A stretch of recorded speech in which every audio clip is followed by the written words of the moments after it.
Hello class, if you're watching this video, it means that I'm in sunny Florida and you are in Evolution Lab on Thursday.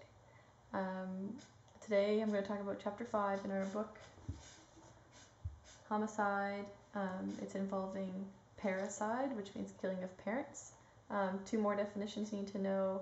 Patricide means killing your father, and matricide means killing your mother. So let's get started. In any sexually reproducing species, such as ourselves, parents and their offspring are not genetically identical. We've talked about this already when we talked about the coefficient of relatedness. We know that we are not identical to our parents, and so there's where the offspring, the conflict arises. This leads to variance, where the best course of action to increase one party's fitness is often suboptimal for the other party. The parent-offspring relationship is like any other blood link. Two parties have shared interest due to their relatedness, but they also have potential for conflict as well.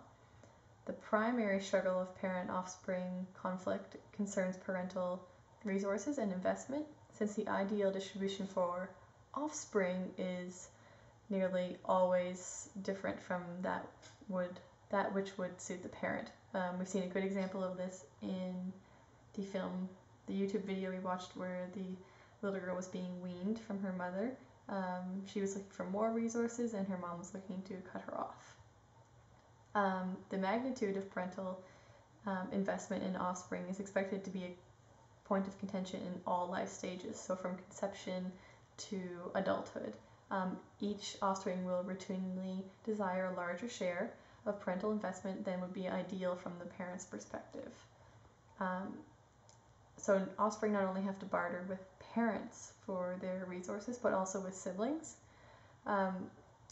When confronted with the threat of withdrawal of parental investment on behalf of a younger sibling, children may exaggerate their need by regressing. There was a study in 1982 by Dunn and Kendrick of 40 English children. 28 of these children showed signs of regression just after birth of younger siblings. 15 cases were mild, so that's occasional baby talk, requests to be carried around or fed, but 13 cases were more severe, where they demanded to be fed and wouldn't feed themselves anymore, or they regressed in areas such as toilet training, which is not good. If the magnitude of parental investment, so this is my first question for you, first group of questions. If the magnitude of parental investment in an offspring is expected to be a point of contention throughout all life stages, as I just discussed, why is it that teenagers will strive for independence or rebel from their parents? Is this state of dependence and independence the source of teen angst? Does dependence relate to decreased fitness for the teen? If so, how? If dependence does relate to decreased fitness, why do many parents keep their children on such tight leashes?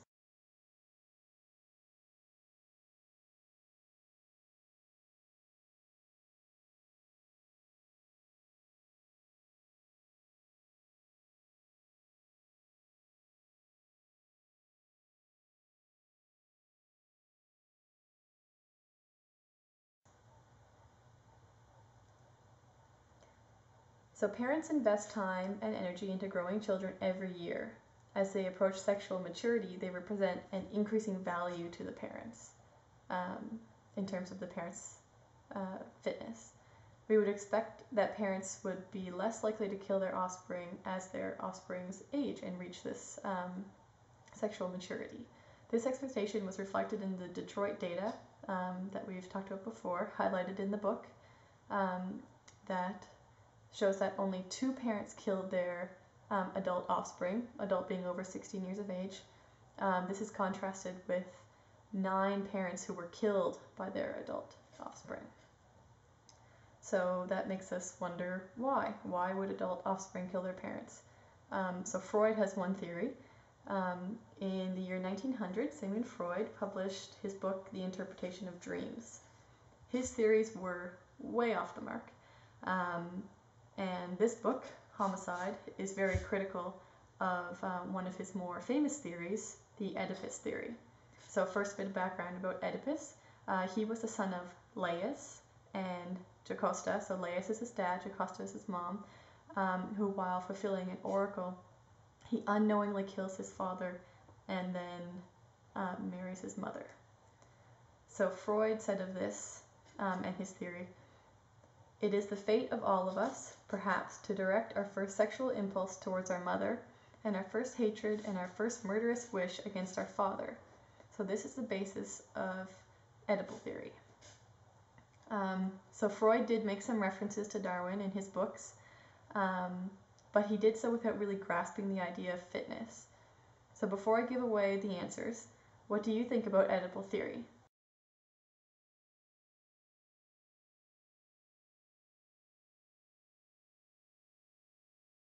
Thinking in terms of evolution, how does fitness relate or contribute to the fate of Oedipus? So Oedipal theory does warrant our skepticism, but Freud was onto something. He unknowingly concentrated two mostly unrelated conflicts into one.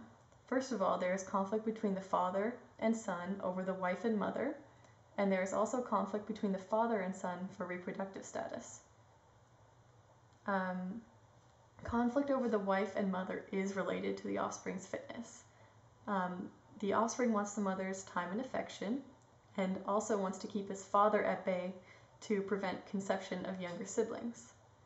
Conflict over reproductive status arises because fathers often hold the resources to of the family and are passed on patrilineally. The resources are limited, and so they in turn limit the offspring's reproductive ambitions. A father may delay his son's career in order to prolong his own, or may delay his offspring the resources until he can divvy them up equally between his offspring. So my final set of questions for you, class, involves instances of parricide in the media or entertainment industry, such as movies or TV shows.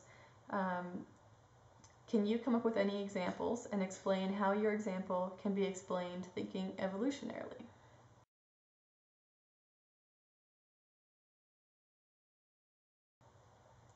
So thank you all for watching my video.